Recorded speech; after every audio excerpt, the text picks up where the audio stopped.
Hello and welcome back to another episode of Dollars and Dragons. I have with me today Lou Anders, someone I've been working with for the past 2 years. Lou, 1 year? Has it been a year? Year and a half? Year and a half sounds right. We'll go with that. We'll split the Yeah. difference. Okay, cool. Yeah, and if you'd like to tell the audience a little bit about yourself before we start to roll into what we're talking about today. Sure. So I'm Lou Anders, and I am a writer and game designer. I've been in some facet of science fiction and fantasy entertainment publishing since 1994 or 5. I've been a journalist in Hollywood, a .com guy, a editor and art director in science fiction fantasy publishing, a children's book author, and now I created Lazy Wolf Studios to publish 5e setting material based on my novels. Wonderful. And I've found you personally, like when I've always talked to you and everything like that, very generous with your time, obviously coming on the podcast.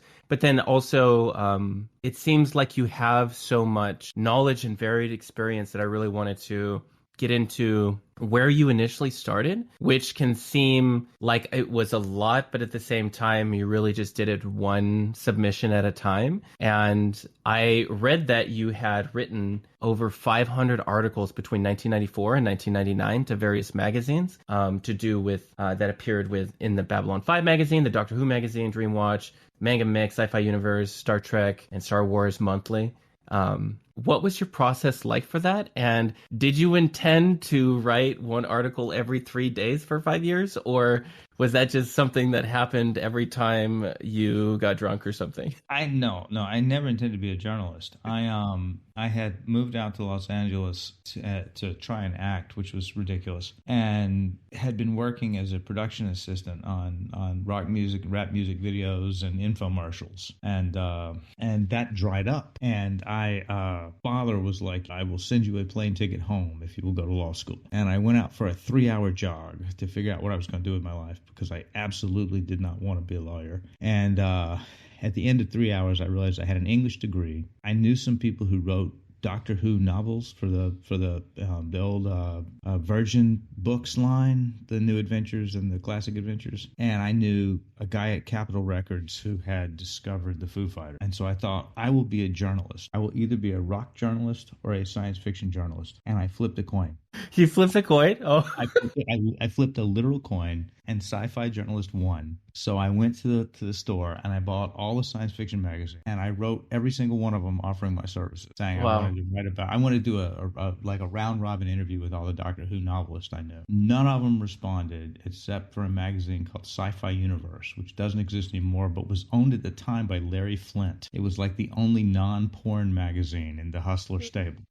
And Okay. the managing editor wrote me back and said, "We don't give a crap about Doctor Who, but we've been invited to this convention down in Irvine, California. So how about you go on our behalf and write about it, and we'll publish it." So I Yeah. went to Irvine, California, and I interviewed everybody, and I spent like tons on it, and I mean tons of effort. And I wrote this one little article. While I was there, I met Jean-Marc Lefisier, who was the fan rep for the fan liaison for a time between the 1996 Fox BBC co-production of Doctor Who with Paul McGann and the fan base. And I interviewed Jean-Marc Lefisier about it. And then a week later, he calls me up and says that Titan Magazine want to start a Star Trek magazine, Star Trek Monthly. And they offered him the job to be their liaison in Los Angeles. He didn't want it, so he recommended me. So Nick Landau of Titan Magazines comes over and takes me out for breakfast. And I have never written anything. I have no published credits. I have a dot matrix printout of my one little Doctor Who article. And that's Right. all I've got to my name. And he keeps asking me questions about how would you approach this and how would you approach that and what is your background in this and what is your familiarity with Star Trek, which I wasn't watching at the time. And I just looked at him and said, "Nick, you will never find in all of Los Angeles a better Star Trek journalist than me." Yeah. And he would say, "Well, what about blah, blah, blah, blah, blah?" And I said, "Nick, that doesn't matter. You will never find in all of Los Angeles a better Star Trek journalist than me." And this was my desperation to avoid law school, right? Because it was a Yeah. bald-faced lie. I repeated that for an hour, and I got the job.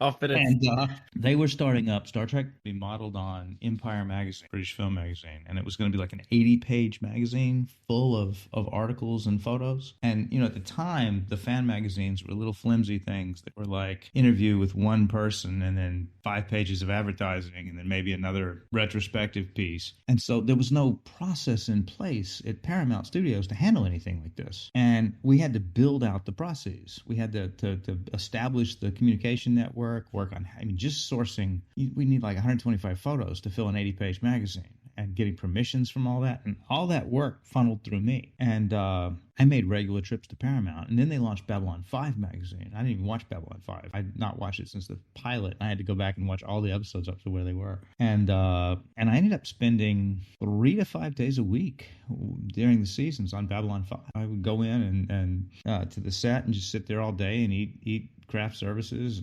and to his credit, JMS didn't want it to be about him. He wanted, probably now in retrospect, that he was just too busy, some little journalist following him around. But he said, talk to everybody, go everywhere, do it, do anything you want, talk to anyone you want, celebrate all the people working on the show. So I hung out in the makeup trailer. I hung out in the prop master Bear Burge taught me how to pour resin molds, and I got to go, I talked to people in the costume department. I just hung out and learned everything there was to learn about television production in that period.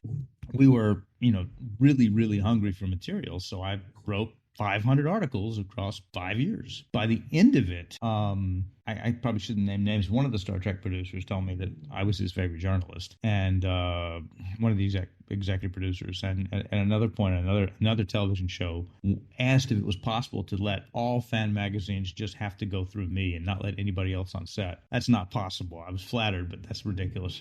Yeah. So my bold-faced lie about how you'll never find a better Star Trek journalist than me was true by the end of it. But you lived up to your prophecy. Yes, but it was an amazing time, and it was just, go to set, read the dailies, figure out who I could talk to that day, watch the shooting, talk to them in the afternoon, go home, write it up. I don't know what I was expecting from that answer, but it wasn't that.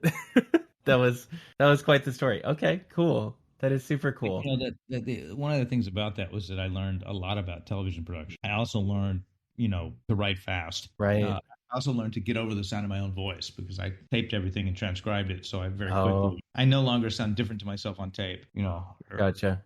Or recording, not tape. It was tape. Right. And then for you, then it was really like you had to master your system of writing, the way that you outlined and like you structured things to be able to produce content very quickly. Yes. You're a big outliner, or do you think you're a drafter then? I'm a big outliner. So while I was in Los Angeles, I actually this goes back a little bit prior to it.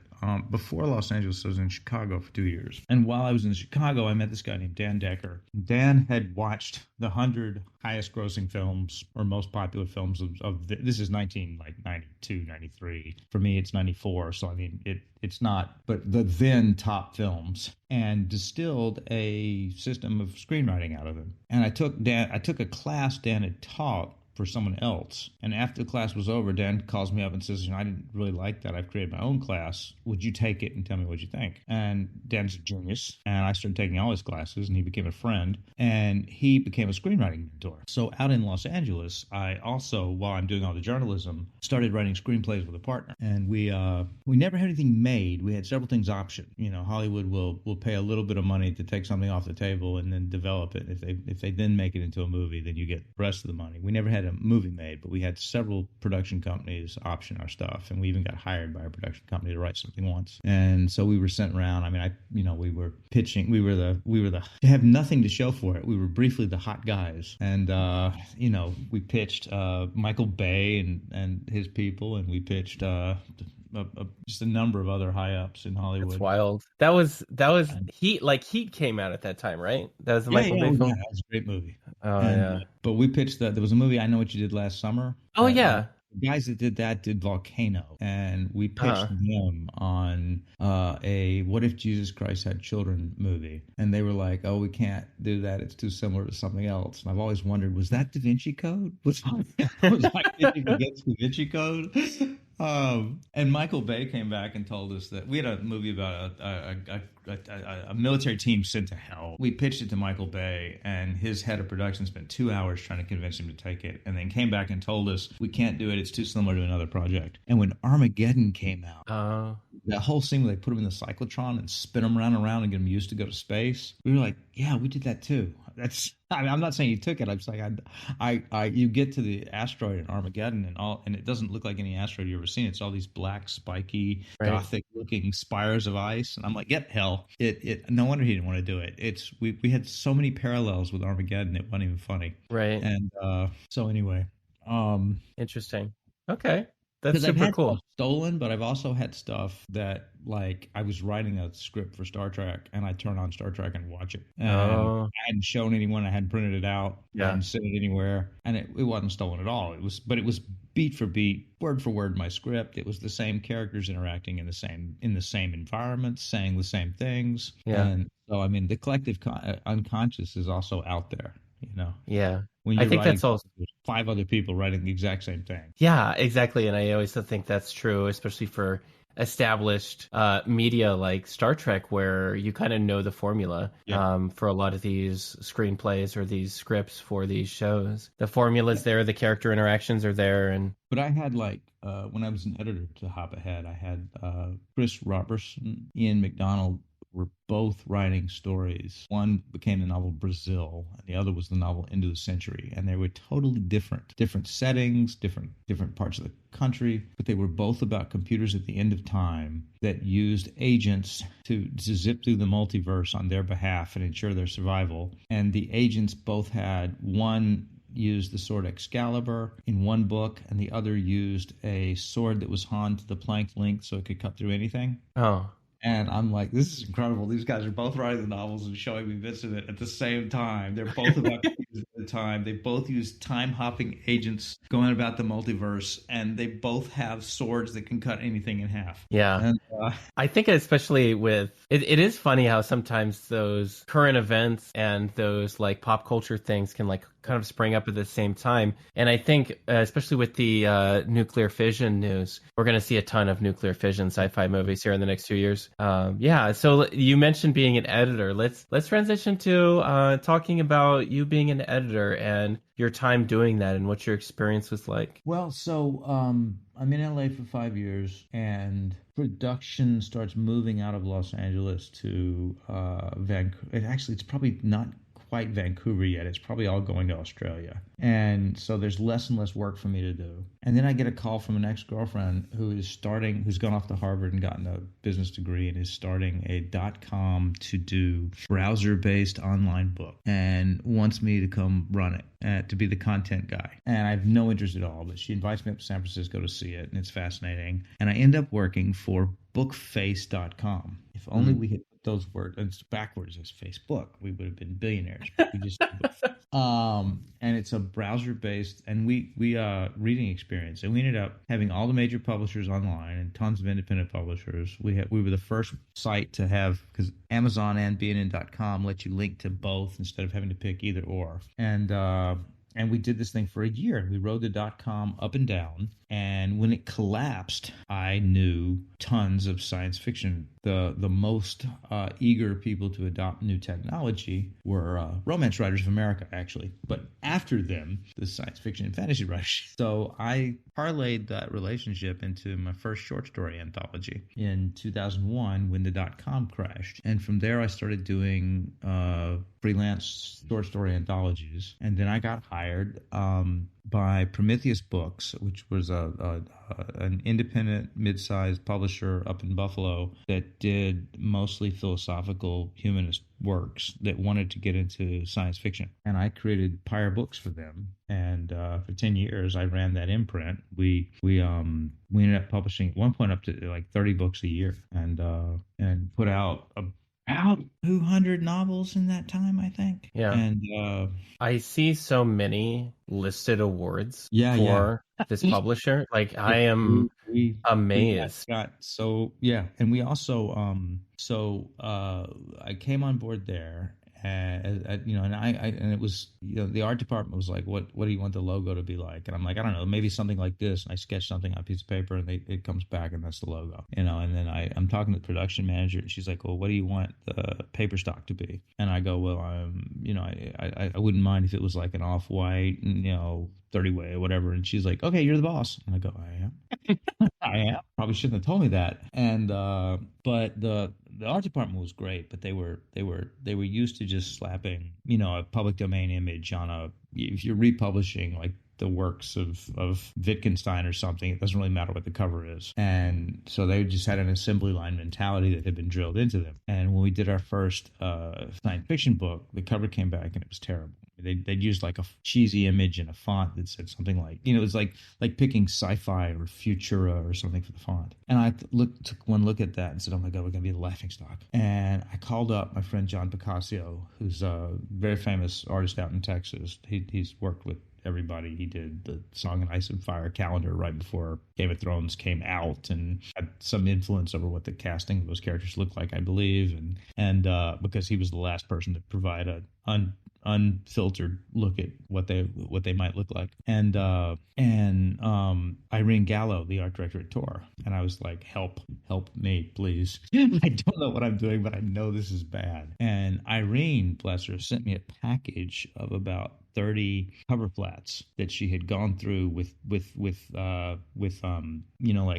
ink markers and silver ink markers, and just circled things and said, this is why I did this here. This is an example of this kind of treatment. This is why I use this font here. And it was like an instruction manual of loose leaf pages to teach me how to put covers together. And John, for a while, anytime we'd get a cover back from the art department, I would send it to John and say, help. And John would mark it up and send it back to me. And then I would tell the art department, I would put it back into my words and say, have you tried this and have you tried that? And over the course of about a year, John did that for me secretly. And then in the second year, I started, it became, instead of just asking John help and John telling me what to say, I would say to John, what do you think about this? What do you think about that? And John would say yes or no. And then, 2 years into it, I was calling the shots. And then the third year, I got listed as the art director as some of our images made the Spectrum Annual of Best Art of the Year. I had to go to the actual art director and be like, they're calling me the art director. Are you cool with that? And she said, you are the art director for this line. That's what you're doing. And so from that point forward, my job description became art director. And, we took the training wheels off, and for the remaining 8 years, I was the art director and started getting art director, not Chelsea nominations, and then won a Chelsea award for art directing. So, again, it was I took on the job out of self-defense and made it real over time. Mm-hmm. That's so wild. That's so learning on the job simply because you were the only person around who was like, okay, yeah, I can do that. And then you're like, shit. Yeah. If I don't do this, it's going to look horrible because no one else knows about what the books look like. Bring the same sense of eloquence to design that you would do if you were writing, if this was a novel of the 1800s or something. What would you do for that cover? Do that for this. Yeah.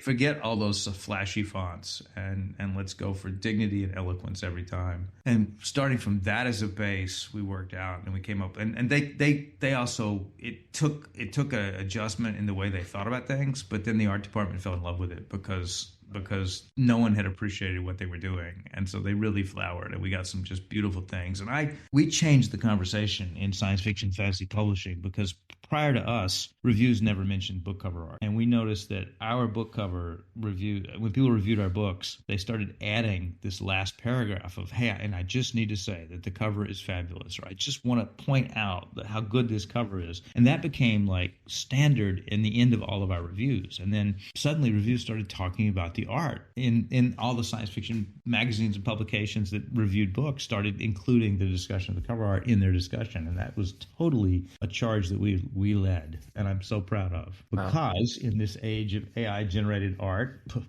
I want to just say that we are privileged in the imaginative arts to have had such a close working relationship with so many fantastic artists, whether that's books or games or the concept art in films. It's a privilege to work with these people. The imaginative arts could not stand without them, and the fact that so many people are throwing up their Linza portraits and posting their AI creations is making me sick, because it's really throwing half of our community under the bus. So I've been furiously commissioning art as fast as I can. Every time I see somebody post one of their AI generated images, I go out and commission another drawing from someone alive. Yeah, that's a really unfortunate progression, I think, for right now. There just isn't as much education about how AI generated art is theft. And right now, even for the laws, which will be very slow to change, as everything is in America, the laws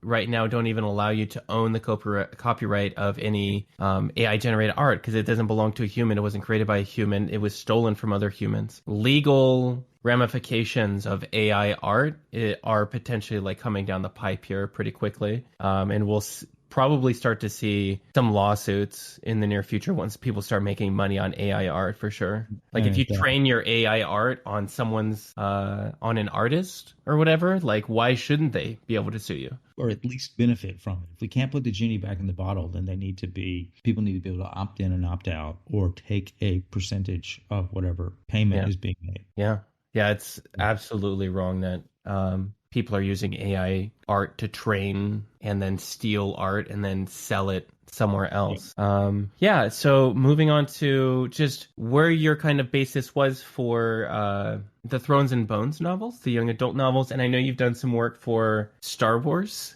as well, if you want to talk about that. So I'm an editor now in science fiction and fantasy. I'm doing this for 15 years. Somewhere in there, I start trying to write my own stuff, which feels like a return to when I used to write scripts, right? Don't want to write adult material because all of my friends really tremendous writers, and I'm totally fine being their peer as an editor, where I'm holding all the cards. But I don't want to come back to the table as the newbie and be judged by these geniuses that I surround myself with. So I figure I'll pick a different arena. And I've got small children at the time, so that's cool. And I start trying to write children's books. And I write one that I still love. That's a young girl whose father is basically a magician based on George Harrison. And but the reaction to it is that, like, this is not a children's book. No one knows all these old 60s musicians. No one will give a crap about this. So I junk it and I try and write a space-based young middle grade novel for kids on a space station that kind of plays off all my time on Babylon 5 and Deep Space Nine. And the answer I get back from every publishing, because the first novel just went out into the world and disappeared. The second novel, no one ever wrote back on submission. The second one, all the houses write back and they go, "We love this. This reminds us of our favorite 90s television. Of course, we could never publish it. Science fiction doesn't sell." Science fiction children's books, there's no such thing. There have been a couple attempts. They do not sell. Present day sci-fi stuff can work, but base science fiction for the 8 to 12-year-old audience is non-existent. And someone out there's like, "I've got one out that's doing quite well right now." I'm sure it is, but that's the exception, not the rule. It does not sell. And so no one would touch it. But it was really encouraging that they liked it. So I said, well, screw it. I'm going to write what I've always wanted to write, which is a sort of sword and sorcery novel like I grew up on, only for 10-year-olds, and minus the male power fantasies, and including a much more diverse cast that is more reflective of the world we actually live in.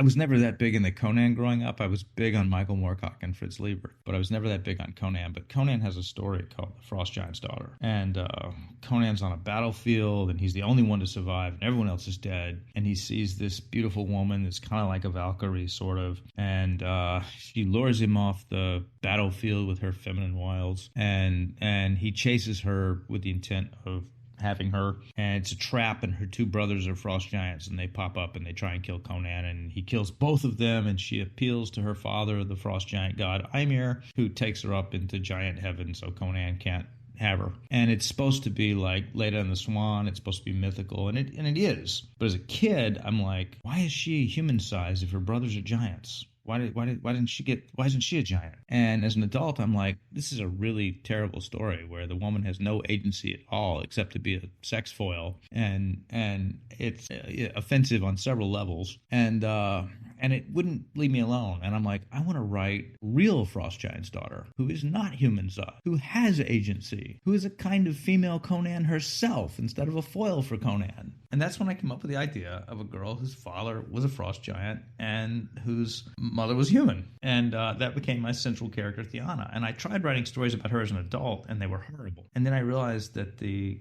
story was her as a child growing up. What's it like to be the smallest giant in a village of frost giants, or the tallest human in a room full of humans? And this coincided with my 2 failed attempts at writing children's books, and it all came together in Frostborn, the first Thrones and Bones novel. And I naively decided I would pick a kind of small corner of my world that was based on Norse mythology loosely, so that I could start there, because I didn't even know if I could write a fantasy novel. And if it worked, then I could move out into other areas of the world. And of course, the more I researched the actual Scandinavian peoples, the more I found out that they went everywhere. They sacked Paris, and they went all the way to the Holy Roman Empire, and they warred with Inuits in Canada, and they went everywhere. And so my world building had to keep incorporating the analogous peoples that my Scandinavian peoples met. And before I ever started the story, I ended up writing about 40,000 words that included maybe 20 countries and had pantheons for several of them, and histories for a lot of them, and language and naming conventions for tons of them. And I began to realize around the same time, I'm still an editor, and several of my fantasy writers are also writing for D&D or Pathfinder or other games. And I'm noticing that their fiction is really inventive. And I feel like there's got to be a way in which playing the role-playing games is informing their fiction in ways that my more old-school fiction writers aren't benefiting from. Mm-hmm. And so I start buying RPG books to read for the first time in years. I mean, I played everything when I was a kid, but I hadn't played in a decade or so. And this is about the time that the Fate core RPG goes on Kickstarter for the definitive version of Fate, and I back that heavily. And I start playing Fate in my world, and I realize very quickly that I'm building a campaign setting as I'm building a novel. And I so naively, with my very, very limited understanding of modern RPGs, I built what was basically a mashup of basic role-playing and Call of Cthulhu, which uses that system, like Cthulhu for magic and basic role-playing for mechanics. And I take it out to Gen Con, and a table of science fiction, Saladin Ahmed, Scott Lynch, Howard Andrew Jones, Howard Taylor, they very kindly play test it with me. We have a good time. We play for a couple hours, and then they take me aside and say, nobody uses tables anymore. Role-playing has changed a lot since you played it in the 90s. And that was like 8 or 9 years ago. And and that at that time I'm playing with my kids and their friends, and we're playing the Fate RPG, and I love Fate, but they start wanting more crunch. They start wanting more, how much gold do we get? Well, that's not really important in Fate. You got some gold. How much? And I'm like, okay, we need to play something with more crunch. And they want to play D&D because they've heard of it. It has the name recognition. And we move into Lost Mines of Delver, and they don't get it at first, and they're like, oh wait, it's like a video game. And I'm like, yes, but reverse that. It's like Skyrim. No, reverse that. Skyrim is like D&D. The penny drops, and they're like, oh my, and they realize, oh my gosh, this is where it all comes from. And but I'm skipping over the novels. So Frostborn comes out, Nightborn, Skyborn. They're the 3 Thrones and Bones novels. Only the first one I'm always pegged as the Norse guy, but only the first one is Norse.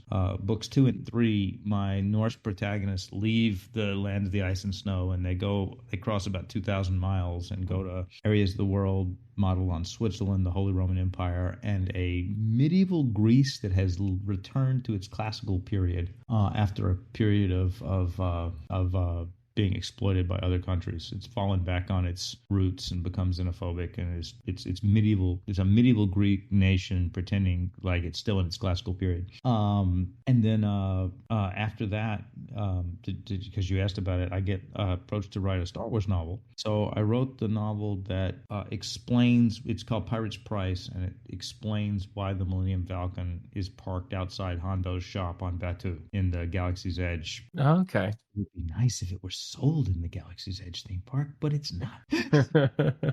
But if you go to the Galaxy's Edge theme park and you ride Smuggler's Run and you want to know why the hell Hondo has the Millennium Falcon instead of Chewbacca, you can read my novel to find out. And That's I cool. should mention with that one, too, I was having lunch with my editor at Comic-Con, and I said, you guys don't do audiobooks, right? And she goes, yeah, we do audiobooks. And I said, well, have you asked Jim Cummings if he'll do it? And she's like, no. And she calls the audiobook department, and they said, oh, we've already got somebody. And she said, well, did you ask Jim Cummings? And they said, no, he's probably too busy. And she said, well, ask him. And they asked Jim, and he said, yes. So I got someone fired. But off that job. But not taken off that job. But Jim Cummings, for those who don't know, is the voice of Hondo Ohnaka in the Clone Wars and Rebels, and as well as the voice of like 1,000 other Disney characters. And Jim came in and read the audiobook. It was the first of the Disney era Star Wars novels to be first person. Because when I got the job, I was like, Hondo is the way he speaks. There's no way to do this novel in third person. And she's like, my editor's like, well, I don't think we've ever done a novel in first person before, but see if you can do it. So it's all first person. And so I've got Jim Cummings as Hondo reading the novel for the audiobook. And it's Hondo's my favorite character in Star Wars probably, but he maybe has 5 lines per cartoon, and he's done 20 cartoons. So, that's maybe a chapter's worth of lines. So my audiobook is the most Hondo Cummings has ever hondoed. It's like 100 times the amount of dialogue he's ever had to do for the character. Nice. And then the last book was called Once Upon a Unicorn. And with Once Upon a Unicorn, I wanted to write. It's still middle grade. It's still 8 to 12. And I should say that my books are written to be like The Hobbit, so that they're written for all ages, but they're targeted at 8 to 12. But like The Hobbit, if The Hobbit had girls in it anyway. But I've got fans in their 50s and 60s. But for Once Upon a Unicorn, I was very deliberately writing at the younger side of 8 to 12. And it's a story set on a magical island called the Glistening Isles that are kind of like my Avalon. And the island is divided in half between Seelie and Unseelie fairy courts, and the unicorns live in the north half, and the nightmares live in the south half, and they don't get along. And it's a platonic Romeo and Juliet about a unicorn and a nightmare who have to have an adventure together. I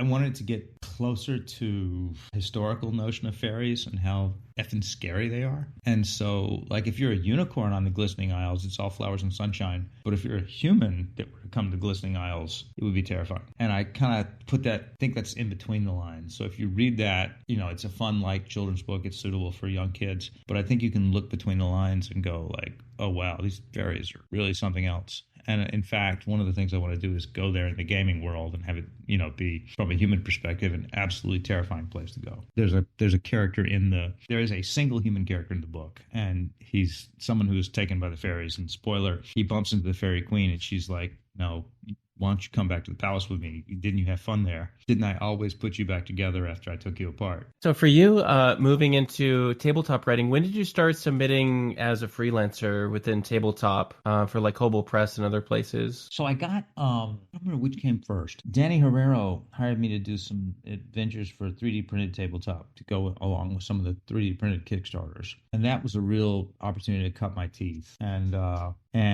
my daughter at the time was very into My Little Pony. And there's a My Little Pony role-playing game called Tails of Equestria, which is awesome, by the way. And it's put out by River Horse. We start playing it, and I mention online that we're playing it. And, they see that I've written for Star Wars and things. And they contacted me and said, would you like to write some adventures for My Little Pony? And I said yes, with the caveat that I'm not going to write by myself. My daughter has to write with me because she's the expert. And I'm sure they thought that meant that she would say, Daddy, let's write a story for Twilight Sparkle or something. Then I'd go off and write it. What it actually meant is that she shoved me away from my laptop. She wrote the whole thing. She handed it to me and I cleaned it up. And wow. And when we got paid for it, she was like, we're splitting this 50-50. And she's like, why? I did most of the work. I practically wrote the whole thing. What's the name of that adventure? So it's in a book called The Curious Case of the Malfunctioning. You would have to ask me right now. I can't think about names of things when I'm Oh, I'm talking. sorry. It's the malfunctioning. Darn it! Tails of Equestria. I'll just Google this because it's an anthology and I wrote 2 of the stories in it. Oh, okay, yeah. That's why I can't remember the title. Oh, the Curious Case of the Malfunctioning Prancer and Other Stories. So we wrote Ship Shape and Piece of Cake. Malfunctioning Prancer, you said? Yeah, it's P.R.A.N.C.E.R with dots over each one, and P dot R dot A dot. Prancer, like it stands for something. It's a machine, and but we wrote Ship Shape and Piece of Cake for that, and very proud of it. So she was 9 or something at the time, and is a published game author already. Yeah, wow. That's that's that's gonna be some I guess I don't know, maybe she's gonna be worried about peaking early or something, but She thinks writers are all poor. She doesn't want to have anything to do with it anymore. yeah, it's true though. It's true. But so then Kobold Press there's this thing about me, which is that if I like something, I can't be a passive participant. I have to involve myself, whether the people who created it want my involvement or not. And so I'm playing Tails of Equestria, and I'm playtesting it actually. I think for Kobold Press. I think I agreed to playtest. So the book hasn't come out yet, and we're playing the campaign. Spoiler, okay? Yeah. The Honey Queen, there's a little girl who 50 years ago disappeared, and she's in a honey-induced coma by this giant bee fae called the Honey Queen. And the girl's spirit is inhabiting swarms of bees and things like that, and it's kind of creepy. But you're supposed to find the girl and free her, but you're at the same time like you're not really supposed to. Honey Queen, she's very popular in the forest for her honey. And one of my players is my nephew, who's playing a Minotaur.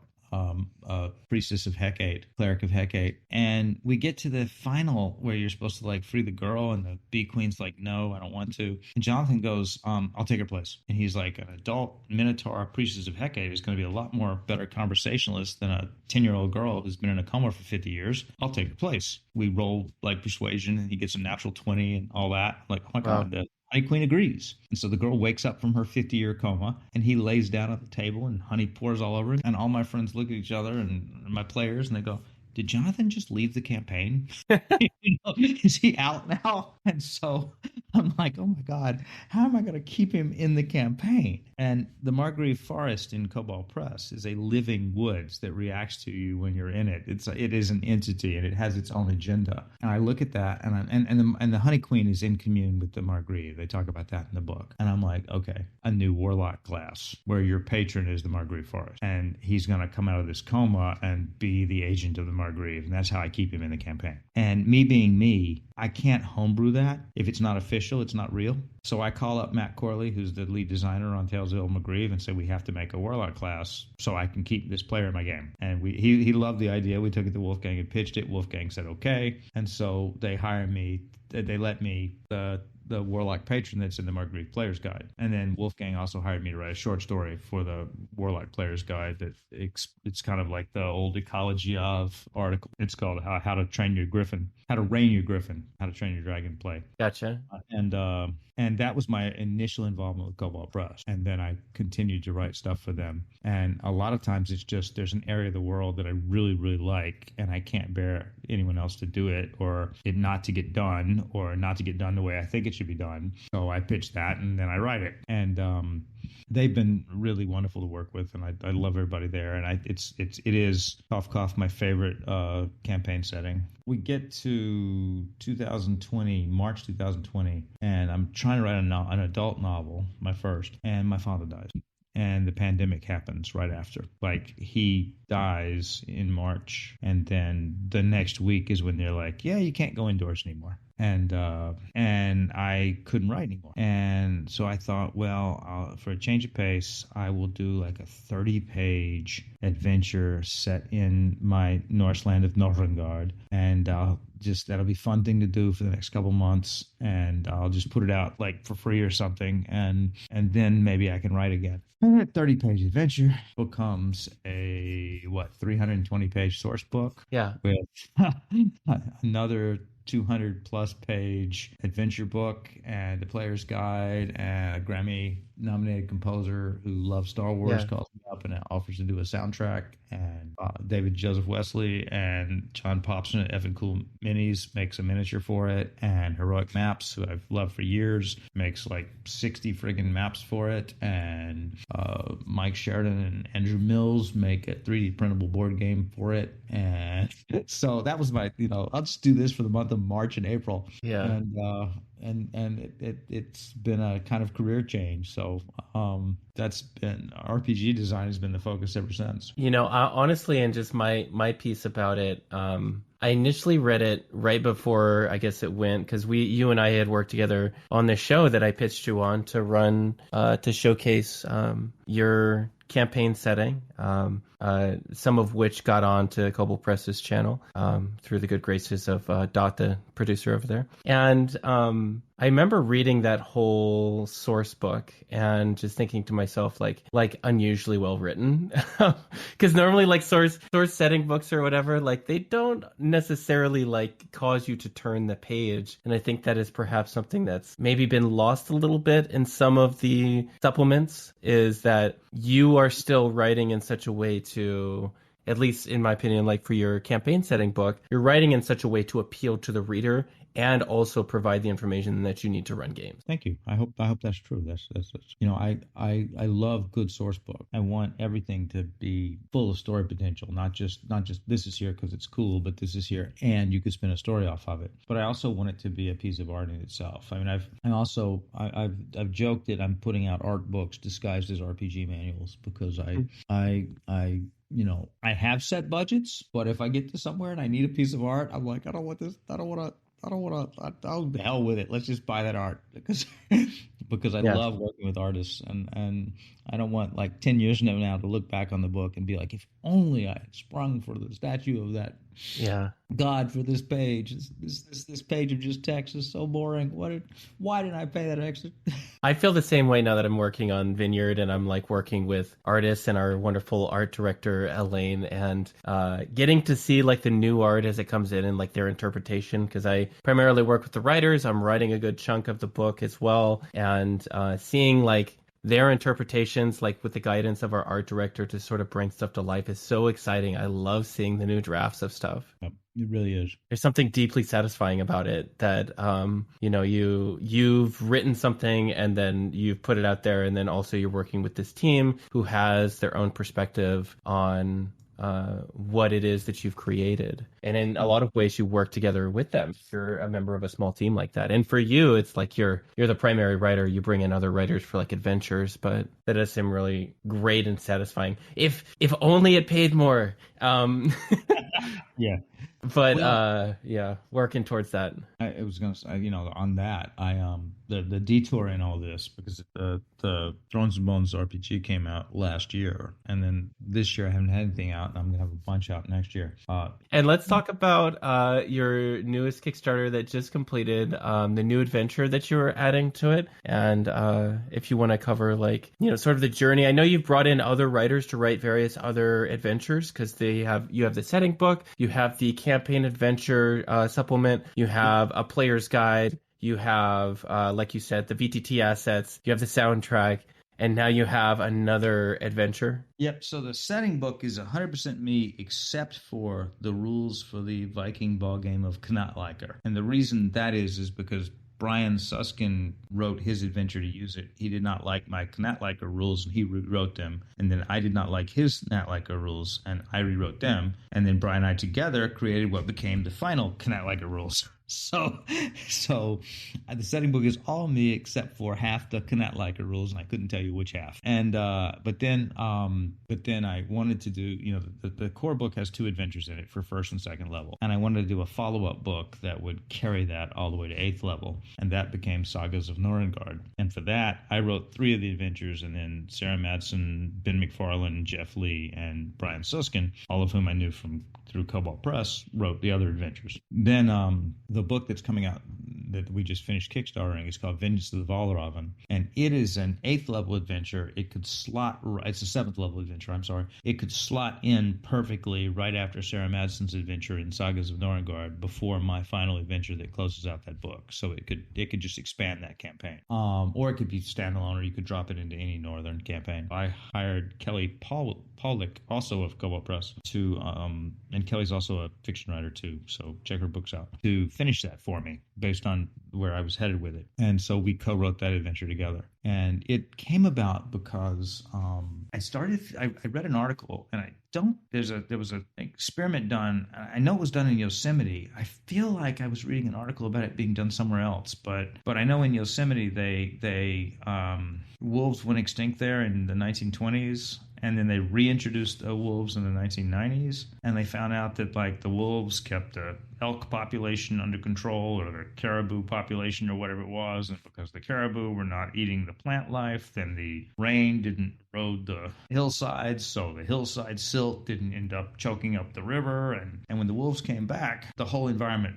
turned around. Fish came back to the river, flowers bloomed on the hillside, birds and bees, and everybody was happy. And they were saying that, wolves are not this big evil predator like they're so often portrayed. They're actually vital to an ecosystem. And I became really guilt-ridden with how many wolves I've killed as Lara Croft. And yeah.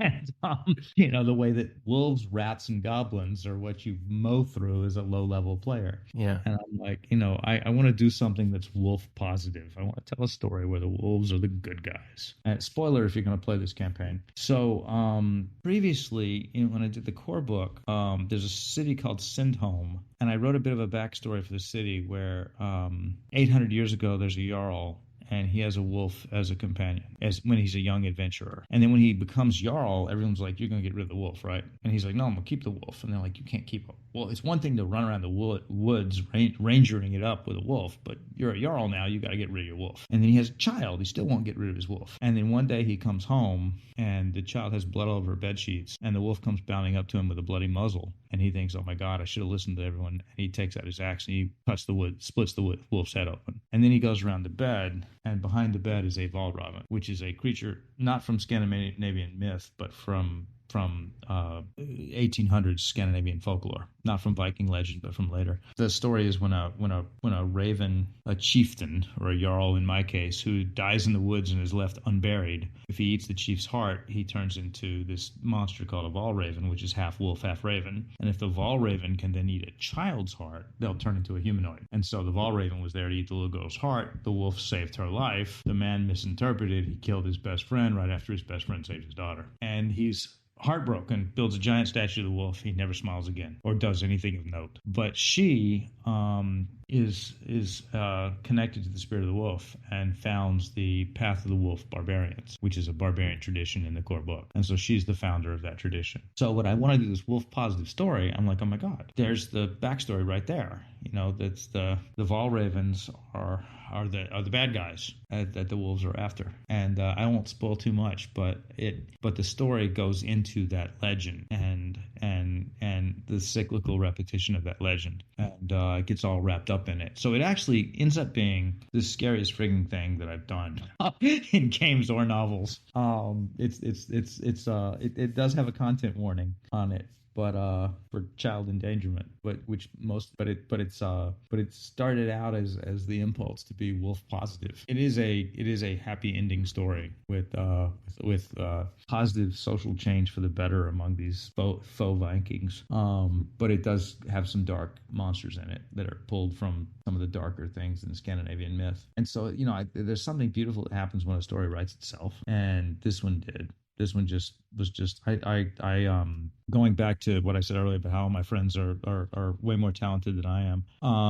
The way that I fool myself into writing is I world build so much, whether it ends up on the page or not, that I convince myself that I am not writing. I am excavating from a reality that exists. And therefore, it takes the pressure off me because it's not my creation. I'm just uncovering it and showing it to you, but it exists independently of me somewhere out there in the realm of ideas. And all I'm doing is brushing the dust off of it so you can see it too. That used to drive my editor crazy because she would ask for a change and I would be like, I can't do that. And she's like, why? I'm like, because that's not the way it happened. And she's like, yeah, but we need to move this event. So I'm, nope, can't do it. That's not the way it happened. She's like, what are you talking about? It's not the way it happened. I'm just asking you to change this thing. And I'm like, I understand that. It can't be changed because that's not the way it happened. That's the beauty of self-publishing, huh? Yeah. Oh, I noticed that sort of through line with your work and the setting books and the adventures and everything, because when I'm reading it and I'm reading, let's take an example from like the first two chapters, which are the first two adventures, and or at least the first two adventures, which are in the back of the setting book, as I should say. But when you're looking at investigating either something like the Draugr or some of these mythical creatures that you interact with, there's a lot of lore that's kind of built into the adventure. It's not a bare bones adventure by any means, so that you can, like, as a GM, take that to either inform your decisions. You can narrate it if you want. You can provide that context to people when they do make these history checks to make the world feel alive. And that is definitely something that's very present within the setting book. It's like the world does actually come alive around you because of all of these context additional clues that you provided. And it's something that I've really enjoyed about both your adventures and your setting book. Thank you. I one of the things that I hate, possible exception for Hoth, is I hate monoplanets.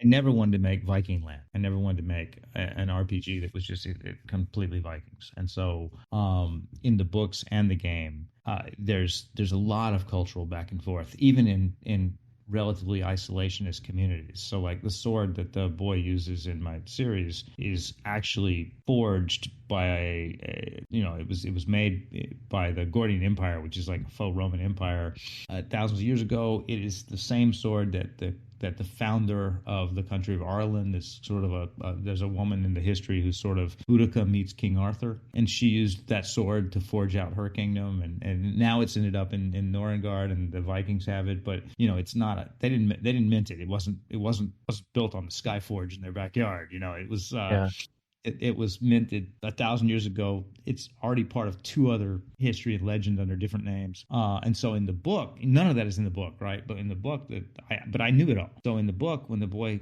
meets the dragon Orm, the Linorm, the Norse dragon, Orm looks at the sword and sniffs at it and says, "That's not one of mine, but it has a more storied history than you know." And that's the only line in the book that indicates that there's anything more to the sword. Mm-hmm. But I was able to put that line in because I had a folder somewhere with 1,000 words on everything the sword had done before it appeared in this book. Yeah. And some of that finally comes out and is in the sword's entry in the world book, in the core role-playing. But at the time I was writing the novel, you don't need to put all that crap in. That would just bog it down. But because I knew that crap, the dragon knows that crap too. And so he says, there's more to that sword than you know, which is all you need to say in the novel to make it feel like it exists beyond the immediate page. It's not the yellow brick road where if Dorothy goes left or right, there's no story. Yeah. You want to feel like you can go in any direction. And so if the creator does all that extra work, then little bits will come out naturally, hint at that extra work without having to show all that extra work. Yeah, absolutely. And I love how you, for the first adventure, it keeps it to the local community and like what they're dealing with. It's still dealing with like the ancient Draugr and like some of the history surrounding that. And then for the second adventure, you go to a dwarf community for that entire adventure. And then for the third adventure, we involve a entirely separate community, the mountain elves, the Far. Yes, I was going to say it incorrectly. Thank you for saving me. Yeah, and I think even though it's like all kind of, the setting is like in the published book is kind of wrapped in like that Norse tundra area, there's still little bits of all these other cultures and societies that are present in it, and it makes it very interesting and fun. And we have to talk about the board game and how fun it is. We have to talk about the board game. I have played that board game at least 100 hours of me just playing that board game with my friends. And of course I play with you a few times. So can you tell us about like where you got the idea for the board game and like how it evolved and everything like that, which is something you can get in the setting book. Do you sell the board game rules separately? The board game rules are in the setting book. They're in the player's guide, which is cheap enough that you could just, and then they're in the back of the novel Frostborn, and they come with the 3D printable board game. It's so fun. Oh my gosh. Okay, I'll let you talk. So thank you. Thank you for what you said. Not thank you for letting me talk. Oh, So I created Deanna Frostborn for the novel, and at the time in middle grade, this is not true anymore, but at the time, the boys all got to be the action stars. They were the Percy Jacksons swinging their swords, and the girls were all magical. The girls' roles in middle grade were to be the cautious one, the clever one, the bookish one, the magical one, but the boys were the idiots who swung the swords and kicked down the doors. And I wanted my girl to be the idiot. I wanted my girl to be big and strong and fighting first. And I wanted the boy to be the one who's like, maybe we could have climbed through the window. We didn't have to kick the door down. And to be the strategist. But he was just kind of defined as he's not the big, strong, tough, good fighting one. And what is he then? He's just an empty space. He's got to be good at something. He's got to have something that he's good at. Well, she's athletic. She plays cannot like her against giants twice her size and wins. So he's not athletic. So I found out the Vikings were crazy about this board game called hnefatafl, and it's one of the tafel games. It's an asymmetric game where you have the sides have different numbers of pieces, and you're trying to escape the board, and the other side's trying to capture you. And they were crazy about it until chess replaced it. And so I thought, okay, cool, he's a gamer, and gamers are the same. Whatever a kid today playing their Xbox or their Steam game feels like, that's what he feels like. And of course, right along those times when that Greek D20 pops up in the news, that's a D20 with all the Greek letters on it. Oh God, I would totally hire Tom Cruise to steal that thing from the museum for me, because I need that.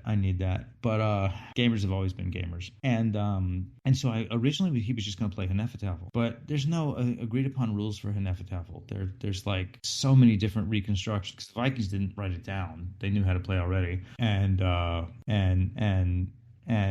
so there's like, some boards have 9x9, some boards are like 15x15, some boards are 12x12. Some reconstructions use dice, some don't use dice at all. Some say you can escape the board in any direction. Others say you have to escape at the corners. There's no one set of rules. And I'm like, you know what? It would be I need to know what the rules are. The rules are going to come into play in the story. I need to know what the rules are. And it would be better if, instead of picking someone else's reconstructed version, I just made my own rules. So I built a board. I decided on a 9x9 board, and I built a board out of parts from like Michael's, and I played all these different rule variants, and I cherry picked the rules I liked and threw out the rules I didn't, and then I made up new rules to make the rules I'd cobbled together fit. And then I made some new rules that were just necessary for the dramatic purposes of the novel. And I spent 2 weeks on that. And my two old nephews, my brother's two oldest children, are at the time they were chess champions in Alabama, where we lived.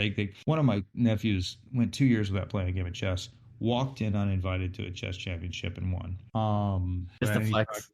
I mean, they're amazing. So I took them to Starbucks and got them coffees and set the game down between them, and they played each other for 3 hours, game after game after game. And I had to pry it away from them, because my wife is like, dinner's been ready for a while, come home. And they loved it. And that's when I knew I had something. That, these two people who are much smarter than I am couldn't break it, because that's the first thing I want to do, is to try and break it, and played each other over and over and had a blast. And so it's heavily based on hnefatafl, but it's not isomorphic to any one version of hnefatafl. It is its own game. And I was so pleased when Board Game Geek listed it as a real game in the hnefatafl family. But then I became the board game guy. So my publisher's like, you're going to make another one for book 2, right? So there's a game in book 2 called Charioteers, which is meant to mimic the chariot races in the Hippodrome in Constantinople, because we go to a city called Gradasho, which is my version of Constantinople right before it falls and becomes Istanbul. And and that game is less based on. I looked at it's in the backgammon family, so I looked at Sonnet and the Royal Game of Ur as inspirations, because those are like the antecedents of the precedents of backgammon. But it's less based on any one game. But it's a racing dice game that's in the backgammon family that I created, and will be in a project next year. Yeah, I remember. Novel, but it'll make its RPG debut at the end of next year. Oh, okay, got it. Yeah, the game itself, like Thrones and Bones, it's such a great segue, especially for like downtime and stuff like that. If you're playing a campaign within the Thrones and Bones setting, it can mean something. You can integrate it into play normally as a GM, or you can just do it as like a segue, as like, oh, we only have like an hour to play today. Let's just play some board game instead. But yeah, it's brilliant. I love it so much. And are the physical prints of the board game out already? You can buy the 3D print files and print them out on a home printer. Oh, okay. They're not producing it. Oh, okay. I got it. Yeah. You could pay somebody to print it for you, but that's all. Right. For what it would cost to pay someone to print all this out for you, you could buy a cheap home printer easier. Oh, gotcha. Yeah.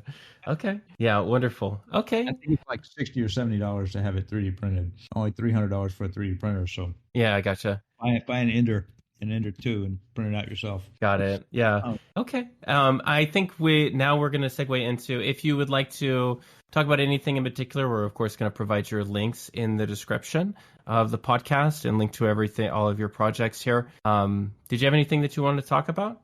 Just the next year projects, I guess. So once Valravn fulfills, then the next project I'm doing is going to be called Tales from Stolke's Hall. And it's another first for me. It is adult, not children's, fantasy short stories by other authors. I am not in the book. It's 10 stories, maybe 11 if somebody comes in that's late. But 10 stories, or 9 stories and an epic poem. Other writers set in Norrøngard, geared toward adults. And so it's the first time my fictional world has made the leap out of children's, and it's the first time other writers have written prose for me instead of myself. And it's going to have a game component. There'll either be a game edition with an appendices, or there'll be a supplement as a separate booklet that takes the magic items and characters and spells from these stories and puts them in 5e terms, so you can add them back into your campaign. Oh, okay. I know some people. You know some people too, but you know some people that what? Oh, they can do that. Oh, cool. But we could do. We're not going to talk about it on the podcast, but okay. So yeah, the stories are all in. Cool.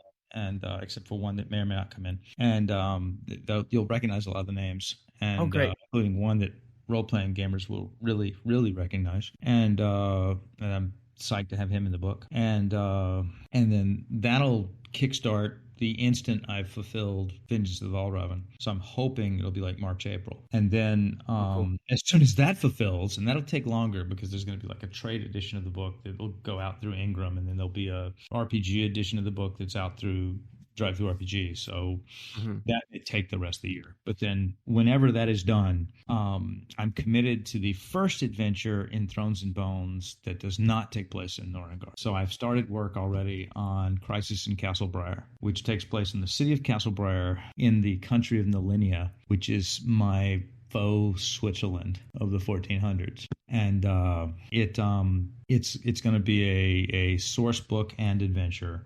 Like anything else, I thought I'll do a short adventure in Castlebriar, and then I realized I'll have to teach people what Castlebriar is, and I need new subclasses and races for ancestries species for Castlebriar. I hope we go with ancestries and not species. Yeah. And but I'm happy with anything that's not race. And the rules for Charioteers board game will be in that. Wonderful. And full circle. Exactly. And so it's probably going to be at least 100 pages and maybe 150-page hardcover. But it's also going to be the kind of loose introduction prequel to a huge adventure path I want to tell that's continent spanning. Originally, I was going to do that as one big ginormous book, but I'd like to wait and make sure that one D&D doesn't, go in a completely different direction and shutter the OGL or something like that Right. before I spend all of my money on something I might not be allowed to publish. Yeah, exactly. Yeah. I was looking at timelines for when I was going to get Vineyard out the door, and like because of the one D&D announcement, I was like, well, I can't do next year. Late next year I have to do this spring next year. I have no choice now because I don't know what's going to happen in the future. So, I was yeah. going to do like a first to 10 level adventure book, and like it was going to be huge. And so instead, the first chapter of that will be a standalone introduction that could stand on its own or could spill into the larger story, and then we'll put that out, and that way it won't be, if we end up having to take that, if that has to change from 5e to 1D&D before it becomes part of a larger thing, that's fine. Quite another thing to put out a first to 10 level adventure in early 2024 only to find out it's completely obsolete. Yeah, absolutely. Yeah, and when your project launches, I'll put out that information on my outlets in the newsletter here. Thank you so much, Lou, for stopping by and chatting with us today. If you'd like to support the podcast, you can just subscribe to the Patreon so I can afford my editor, essentially. Thank you so much for stopping by.